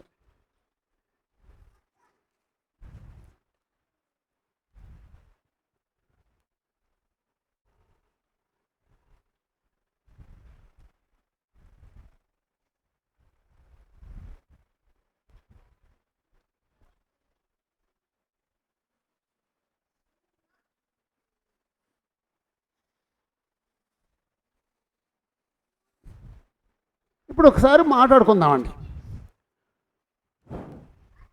మన అనుదిన జీవితంలో ఇలా తరం పడుతున్న వాళ్ళు కానీ తరుగుతున్న వాళ్ళు కానీ ఉన్నారండి? తరుగుతున్న వాళ్ళు ఉన్నారండి? తిమోతి గారు, తరుముబడుతున్న వాళ్ళు ఉన్నారండి? ఖచ్చితంగా జరుగుతుందండి. కొన్ని సందర్భాల్లో సంఘ సభ్యులు ఒక సహోదరుని తరుగుతారండి. సంఘ సభ్యుల్లో ఒక సహోదరుడు తరం పడతాడండి. కొన్నిసార్లు సంఘ సభ్యులు సువార్థికుని తరుగుతారండి. ఆ సందర్భంలో సువార్థికుడు తరం పడతాడండి. సువార్థికుడు మంచినీళ్ళు తాగినవరండి కొన్ని సందర్భాల్లో. అలాంటి సంఘటనలు ఉన్నాయండి. అలాంటి సందర్భాలు ఉన్నాయండి.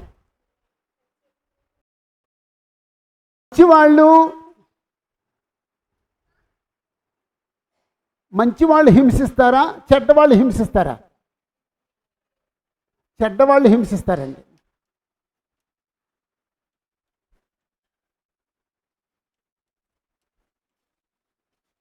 హింసించేవాళ్ళు చెడ్డవాళ్ళు, మంచోళ్ళు హింసించరండి.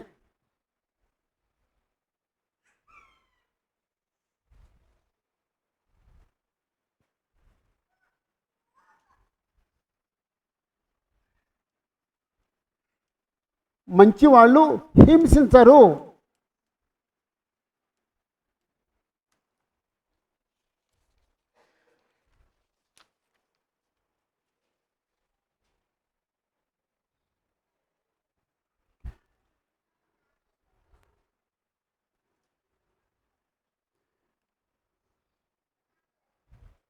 సౌలు రాజ్యాన్ని విడిచిపెట్టేశాడండి, పరిపాలన విడిచిపెట్టేశాడు, అభివృద్ధి పనులన్నీ విడిచిపెట్టేశాడండి. దావీదును చంపడం తప్ప వేరే గురి లేదండి అతనికి. అలాగే ఎవరైనా క్రిస్టియన్స్ ఒక వ్యక్తి మీద పగబడితే, ఇప్పుడు ఒక క్రిస్టియన్ను ఒక క్రిస్టియన్ మీద పగబడితే అతనే విడిచిపెట్టేస్తాడండి.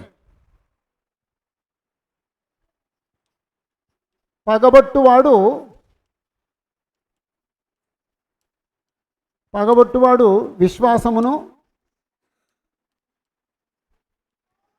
విశ్వాసమును మారు మనసును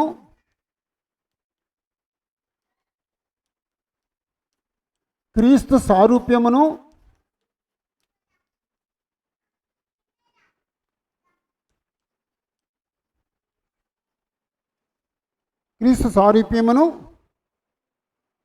లేకపోతే క్రీస్తు సారూప్యము సంపాదించుటను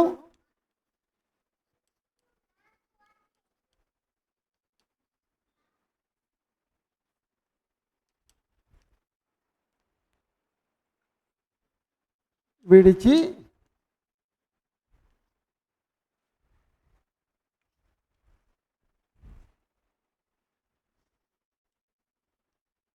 ఇతరులను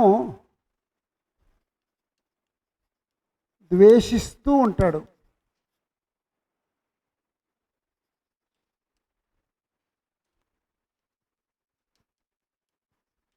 అంటే ఇతరుల మీద పగబట్టేవాడు విశ్వాసాన్ని వదిలేస్తాడండి, మారు మనసు పొందడాన్ని వదిలేస్తాడండి, క్రీస్తుకు సారూప్యాన్ని సంపాదించడాన్ని విడిచిపెట్టేస్తాడండి. మరి ఏది పట్టుకుంటాడండి?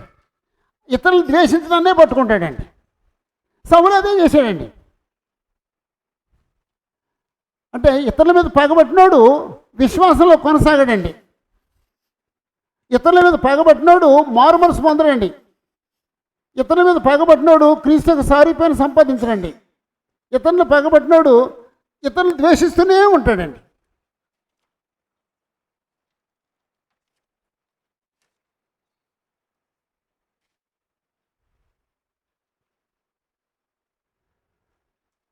దావీదు పారిపోయి తన భార్య దగ్గరికి వెళ్ళాడండి. భార్య ఏమందంటే, నువ్వు ఇక్కడ ఉంటే మా నాన్న నిన్ను చంపేస్తాడు, నువ్వు పారిపోవని చెప్పేసి కిటికీలోంచి కిందకి దించేసిందండి. పారిపోయాడండి. అప్పుడు ఒక గృహదేవత బొమ్మని మంచం మీద పెట్టి దుప్పటి కప్పి తల దగ్గర మేక బొచ్చి పెట్టిందండి. మా ఆయన వ్యాధిగ్రస్తుడు అయినాడని చెప్పిందండి. అప్పుడు సౌలు అంటాడు, ఆ మంచంతో అలా పట్టుకొచ్చేయండి, నేను చంపేస్తానండి అన్నాను. ఇప్పుడు ఆ అమ్మాయికి తండ్రి అంటే గౌరవం ఉంటుందండి. ఆ అమ్మాయికి తండ్రి అంటే గౌరవం ఉంటుందండి. ఎప్పుడు కూడా తండ్రి కానీ తల్లి కానీ పిల్లల ఎదుట తప్పు చేయకూడదు. నా తప్పులు నా కొడుకు తెలియకూడదు. అంటే వాడికి తెలియకుండా చేయమని నేను అంటలేదు, అసలు తప్పు చేయకూడదు. నా తప్పు నా కొడుకు తెలిస్తే నా కొడుకు దగ్గర నాకు గౌరవం ఉండదు, నా తప్పులు నా కూతురు తెలిస్తే నా కూతురు దగ్గర నాకు గౌరవం ఉండదు. పిల్లలు ఎదుట తప్పు చేయకూడదు.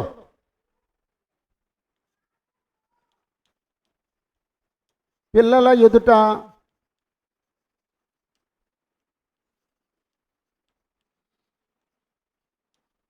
తప్పు చేయకూడదు.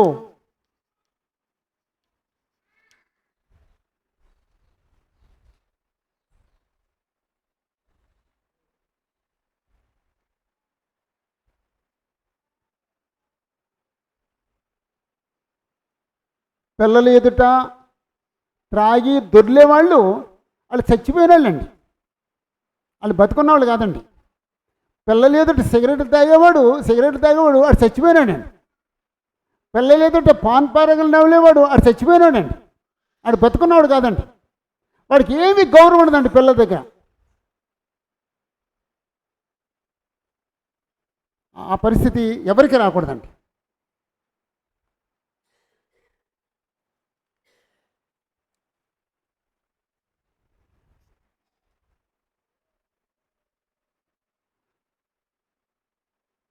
దావీదు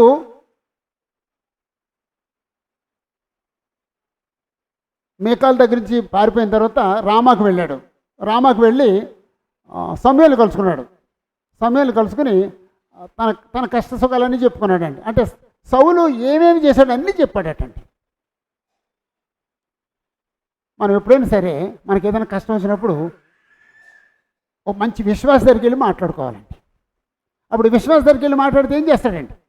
ఆయన మనల్ని ఆదరిస్తాడండి. అదే చెడ్డోడి దగ్గరికి వెళ్తే పోలీస్ స్టేషన్కి వెళ్ళిపోదాం బ్రదరు, నాకు తెలిసిన డబ్బులు కాల్ చేసి ఏం చేస్తాను బ్రదరు అంటాడండి. అంచేత మన కష్టాలు ఎవరికి చెప్పుకోవాలండి? రెవడివాడికి చెప్పకూడదండి, చెడ్డోడికి చెప్పకూడదండి, అవిశ్వాసం చెప్పకూడదండి. మనకంటే ఎక్కువ విశ్వాసంగా ఉన్నవాడి దగ్గరికి వెళ్ళి చెప్పాలండి. అప్పుడు మనకు సరైన మార్గం చెప్తాడండి. దావీదు ఎవరి దగ్గరికి వెళ్ళాడండి? సమూయేలు దగ్గరికి వెళ్ళాడు. దావీదు స్ట్రాంగ్గా, సమూయేలు స్ట్రాంగ్గా? సమూయేలే స్ట్రాంగ్. అంచేత సమూయేలు దగ్గరికి వెళ్ళాడు. ఎప్పుడు కూడా కష్టం వచ్చినప్పుడు చెడ్డోడి దగ్గరికి వెళ్ళి చెప్పుకోకూడదండి.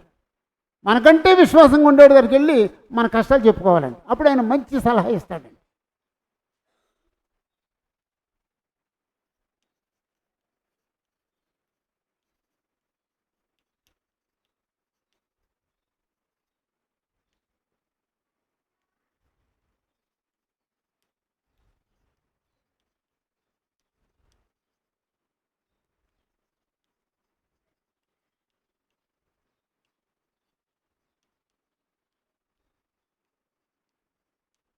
మనకు కష్టం వచ్చినప్పుడు విశ్వాసికి చెప్పుకోవాలండి, అవిశ్వాసికి చెప్పకూడదండి. మీలో ఎంతమంది ఏదైనా కష్టం వచ్చినప్పుడు పోలీస్ స్టేషన్కి వెళ్ళారు? చేతులెత్తొద్దు. మీలో ఎంతమంది మీకు కష్టం వచ్చినప్పుడు రాజకీయ నాయకుల దగ్గరికి వెళ్ళారు? మీలో ఎంతమంది కష్టం వచ్చినప్పుడు ఎవరైనా లాయర్ దగ్గరికి వెళ్ళారు? మీలో ఎంతమంది మీకు కష్టం వచ్చినప్పుడు రెవెన్యూ దగ్గరికి వెళ్ళారు? ఈ నలుగురిలో ఎవరు మనకు బాగా సహాయం చేస్తారండి? రాజకీయ నాయకుడు, ఇంకెవరండి? పోలీసు, లాయరు, రాజకీయ నాయకుడు, రెవెన్యూ. ఈ నలుగురిలో ఎవరు మనకు బాగా సహాయం చేస్తారండి?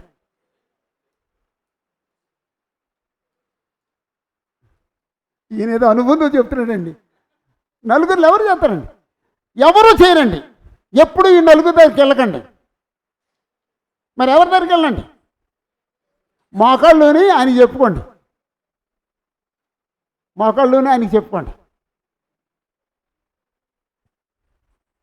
ఆయన రైట్ పర్సన్ అండి.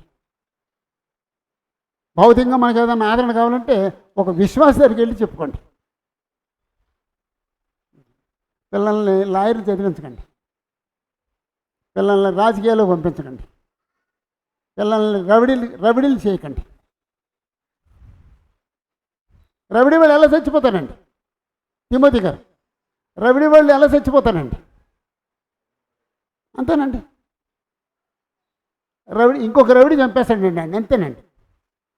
రవిడీ వాడిని ఓ రవిడీ చంపేస్తాడండి. పిల్లలు రవిడీగా తిరుగుతుంటే ఒప్పుకోకండి. ఆడ కొంచెం ఇంటర్మీడియట్కి వచ్చిన తర్వాత పిల్లలు కండలు పెరుగుతాయండి. ఇలా నడుస్తాడండి. రే అలా నడవకరా అని ఇక్కడ కొట్టండి. అప్పుడు ఇలా నడవమని చెప్పండి. పిల్లలు ఇలా నడుతుంటే నా కొడుకు కాబట్టి ఇలా నడుతున్నాడు అనుకోకండి, అది గర్వపు నడకండి, అది ఆ నడక నడవకూడదండి పిల్లలు. మన పిల్లలు ఎవడో అలా నడవకూడదండి. మన పిల్లల్ని అన్ని విషయాల్లో చూడండి, ఆడు మాట ఎలా మాట్లాడుతున్నాడు చూడండి, ఎలా నడుస్తున్నాడు చూడండి, ఎలా తింటున్నాడు చూడండి, ఎలా తల పెంచుకున్నాడు చూడండి, ఎలా గడ్డ పెంచుకున్నాడు చూడండి, అన్నీ అబ్జర్వ్ చేయండి. సౌమ్యంగా ఉండేటట్టు చూడండి. ఆ డ్రెస్ కూడా సౌమ్యంగా ఉండాలండి, రౌడీ బట్టలు వేసుకోకూడదండి. అంటే నేను ఇప్పటికీ వాళ్ళ బట్టలు నేనే కొంటానండి, అతను తీసుకెళ్తాను అంతేనండి. ఇప్పటికీ ఆ బట్టలు నేనే కొంటానండి. జయశీల్ అయితే, మా చిన్నబ్బాయి అయితే, జయశీల్ రాబోయే బట్టలు కొంటానంటే నేను రాంటాడు, మీరు ఏం కొనుక్కోతే నేను వేసుకుంటాను అంతే. ఇతను వస్తాడండి, ఎందుకంటే నాతో ఉంటాడు కదండి, అతను వస్తాడండి అంతేనండి. రౌడీ బట్టలు వేసుకోరండి, ఎప్పుడు రౌడీ బట్టలు ఉండవండి. మన బట్టలు మన స్వభావం తెలియజేస్తాయండి. మన ఎన్నిక మన మన ఎన్నిక మన మన మన స్వభావం తెలియజేస్తుంది. టామ్ గారు అంగీకరిస్తారని దాన్ని ఫోన్లేండి బాబు అంగీకరించలేమనుకున్నానండి. మనం వేసే డ్రెస్సు మన స్వభావం తెలియజేస్తుందండి, మన దృష్టిని తెలియజేస్తుందండి. మన బట్టలు సౌమ్యంగా ఉండాలండి, డీసెంట్గా ఉండాలండి. మనకు ఏదైనా కష్టం వచ్చినప్పుడు విశ్వాసంగా చెప్పుకోవాలండి.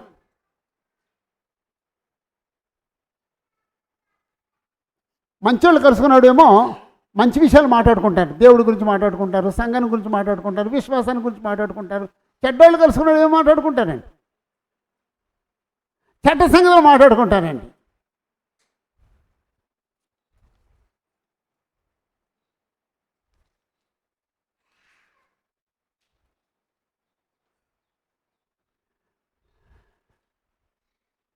ఈ సౌలు కొడుకుని చంపడానికి ప్రయత్నించాడండి. కొడుకుని చంపడానికి అల్లుడిని చంపడానికి ప్రయత్నించాడండి. అల్లుడు ఎవడని చంపుకోడాడండి, అల్లుడిని చంపుకొని కూతుర్ని విధవరాలు చేసుకుంటాడు ఎవడైనా. ఎంత ఫూలిష్ వేలండి, ఎంత మూర్ఖత్వం ఉందండి అతని హృదయంలో. సరే, అల్లుడిని చంపడానికి ప్రయత్నం చేశాడు. కొడుకు మీద కూడా ఈటి విసిరాడండి, కొడుకుని కూడా చంపేసుకోండి. ఏం చేసుకుంటాడు, కొడుకుని కూడా చంపేసుకుని ఏమైపోతాడండి. అంటే అల్లుడిని చంపేసే, కొడుకుని చంపేసే నీచ స్వభావం మనిషికి రాకూడదండి.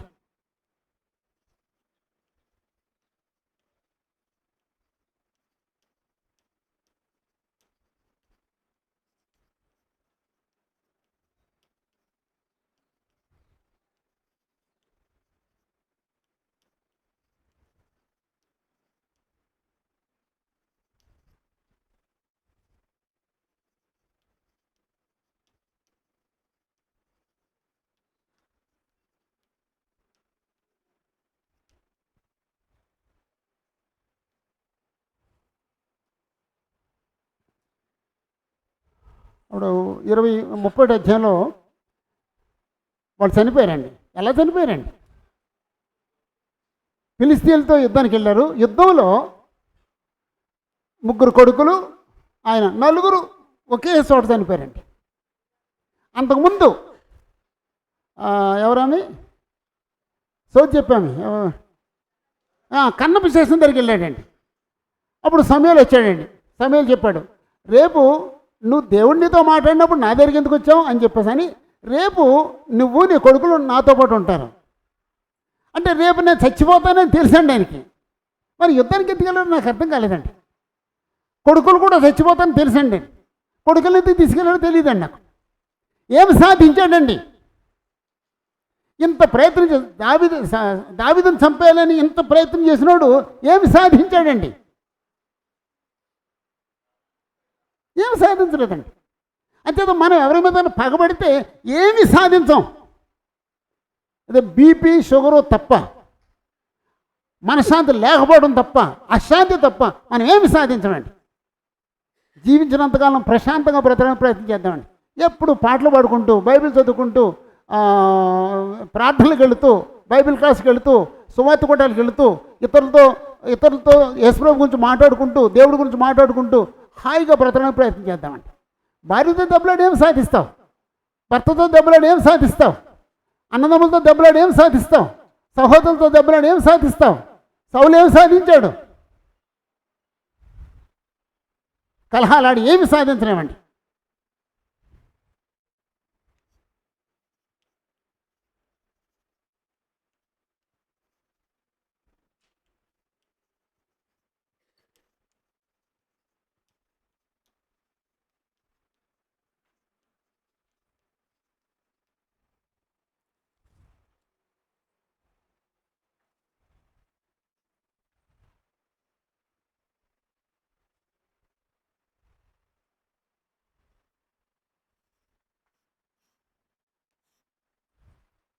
కష్టాల్లో కూడా తల్లిదండ్రుల భద్రతను ఆలోచించాడండి. తల్లిదండ్రులు తీసుకెళ్ళి మోయాబురాజుకు అప్పగించాడండి.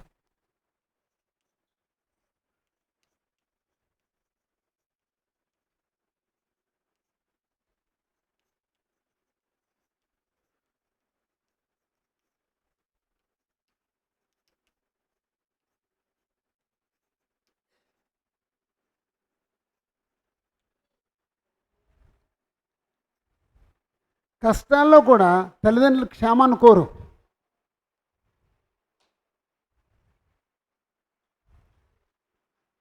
నేను చిన్న మాట చెప్తానండి. పేదవాడు లేకపోతే ఓ సామాన్యుని కుటుంబీకుడు జూన్ నెలలో అప్పులు చేసి పిల్లలకి పుస్తకాలు కొని బట్టలు కొని స్కూల్ ఫీజు కట్టి అడ్మిట్ చేస్తాడండి. తెలిసిన సంగతి, జూన్ నెల అప్పులు చేస్తాడండి. అప్పుడు సంవత్సరం అంతా ఏం చేస్తాడండి? అప్పులు తీరుస్తూ ఉంటాడండి. మళ్ళీ జూన్కి అప్పులను తీర్చేసి మళ్ళీ జూన్లో మళ్ళీ అప్పు చేసి మళ్ళీ ఫీజు కడతాడండి. పుస్తకాలు కొంటాడండి. డబ్బా పుస్తకాలు పెట్టుకుని డబ్బా కొంటాడు, అన్నీ కొంటాడండి. నేను నల్ల కొన్నానండి. నలుగురికి ఫీజు కట్టాలండి, నలుగురికి బట్టలు కొనాలండి, నలుగురికి పుస్తకాలు కొనాలి, నలుగురికి ఫీజు కట్టాలండి. నేను అలా బాధపడ్డాను. సంవత్సరం అంతా అప్పు తీరుస్తూ ఉంటామండి. అప్పుడు ఆ జూన్ నెలలో తండ్రి ఫోన్ చేశాడు, నాన్న మీ అమ్మకు బాగాలేదురా, కొంచెం డబ్బులు పంపించరా, హాస్పిటల్లో చూపించానండి. అప్పుడు కొడుకు ఏమంటాడు, నేను ఎక్కడ ఏమంటావు, జూన్ నెలలో ఎలా తెస్తాడు, పిల్లలు స్కూల్లో జాయిన్ చేసినప్పుడు నీకు డబ్బులు ఎలా పంపిస్తాడు అంటాడండి. సరే ఏం చేస్తాడు? సరే నువ్వు పిల్లలకి స్కూల్లో జాయిన్ చేసావు, ఫీజులు కట్టావు, మరి అమ్మకు బాగాలేదు, నాన్న ఏం చేస్తాడు? నువ్వు ఇవ్వాల్సిందే కదా. అయ్యో అలా నాన్న పంపిస్తాను నాన్న, అయిపోయిందండి. నువ్వు అప్పు చేసి ఫీజులు కట్టావు కదా, అప్పు చేసావు, మరి నాన్నకు పంపించావు, అమ్మకంటే ఎక్కువ. అలాగండి. అంచేత తండ్రి మీద తిరుగుబాటు చేయొద్దండి, తండ్రి మీద కేకలు వేయొద్దండి, తండ్రి మీద కోప్పడొద్దండి, తండ్రిని నొప్పించొద్దండి, అమ్మని నొప్పించొద్దండి, తండ్రిని నొప్పించొద్దండి. తండ్రిని ఎప్పుడు నొప్పించకూడదు, ఎప్పుడు నొప్పించకూడదండి తండ్రిని. ఎప్పుడు తండ్రి మాట వినాలండి. చచ్చిపోయా, నేను మొన్న మీటింగ్లో మాట చెప్పానండి, చచ్చిపోయే వరకు తండ్రికి లోబడి ఉండండి అన్నానండి. ఎప్పుడు తల్లిదండ్రులు నొప్పించొద్దు.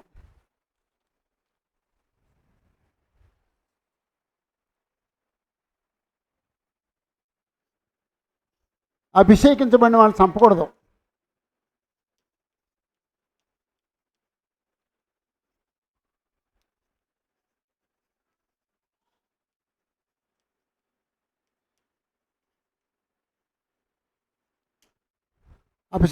చంపకూడదు. అభిషేకించబడిన వారిని తిట్టకూడదు, కొట్టకూడదు.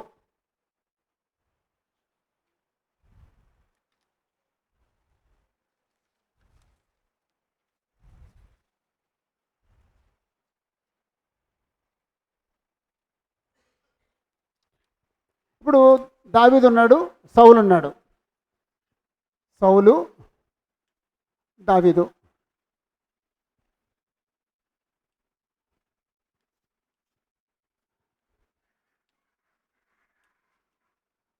దేవుడు ఎవరి పక్షం అండి? తరుముతున్నవాడు పక్షమా, తరుమబడుతున్నవాడు పక్షమా? దేవుడు ఎవరి పక్షమమ్మా? తరుముతున్నవాడు పక్షమా, తరుమబడుతున్నవాడు పక్షమా?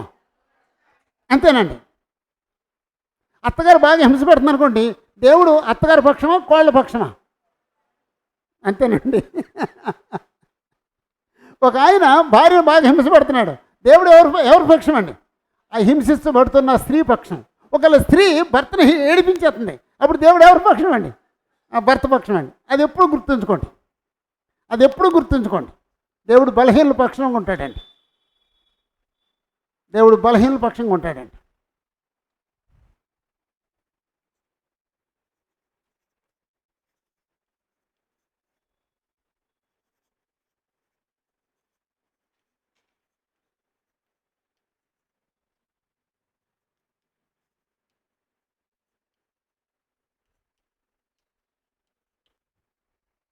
దేవుడు హింసించబడుతున్న వారి పక్షం.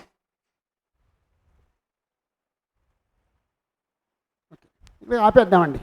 అంటే యాక్చువల్గా ఈ చెప్తూ నేను మధ్యలో చెప్పాలి, నాకు టైం సరిపోదని కంగారు పడిపోయానండి. గంట లేటుగా స్టార్ట్ చేసాను, గంట లేటుగా స్టార్ట్ చేసి స్పీడ్గా ఎన్నో ముగించానండి. యాక్చువల్గా ఇవన్నీ ఆ మధ్యలో చెప్పాలండి. ఓకే, ఏమైనా కంప్లీట్ చేసుకున్నామండి. మీరు ఎంతమందికి పాఠం అర్థమైందండి? Okay, very good. ఎవరు ఎప్పుడు ఎవరిని హింసించొద్దు, అంతేనండి. హింసించబడండి, తప్పులేదండి.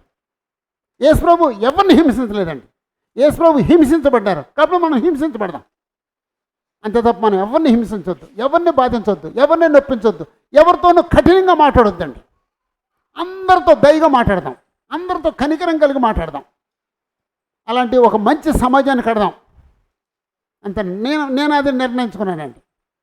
మీరు కూడా నాతో కలిసి అందరం మంచి సమాజాన్ని కట్టడానికి ప్రయత్నం చేద్దామండి. అంతేనండి బ్రదరు, రామగారు, అంతేనండి. అందరూ వందనాలండి.